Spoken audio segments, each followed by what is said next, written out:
ఇచ్చిన మాట తప్పితే ఓటు వేయొద్దని చెప్పిన దమ్మున్నడు జగను. చెప్పిన మాట చెప్పినట్టుగా చేసిన మా రాజన్న కొడుకుర జగను. ఏ కష్టం రావద్దని పేద గుండెకు ప్రతి పథకం పంపిండుర గడప గడపకు. పులి గడపలో పులి పుట్టినట్టే పుట్టిండురా. జెండలు జత కట్టడమే మీ ఎజెండా, జనగుండల గుడి కట్టడమే జగను ఎజెండా. బలిరా బలి బలిరా బలిరా, పులి వెందులలో పుట్టిందా పులిరా.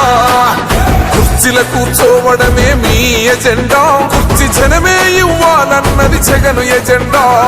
బలిరా బలి బలిరా బలిరా, పేద బతుకుల మార్చినది ఆ పులిరా. గవర్నెన్స్ లో ఎప్పుడు చూడని అభివృద్ధి ఈ రోజు జరుగుతా ఉంది. మొట్టమొదటిసారిగా స్కూళ్లు మారుతా ఉన్నాయి, రూపురేఖలు మారుతా ఉన్నాయి. హాస్పిటల్స్ కు మొట్టమొదటిసారిగా ప్రివెంటివ్ కేర్ అన్నది దేశానికే పరిచయం చేస్తా ఉన్నాం బుల్లెట్ క్లినిక్స్ ద్వారా. ఈ 4 సంవత్సరాల కాలంలోనే ఏకంగా మా అన్న ప్రభుత్వంలో మరో 4 సీపోర్ట్లు ఈ రోజు వేగంగా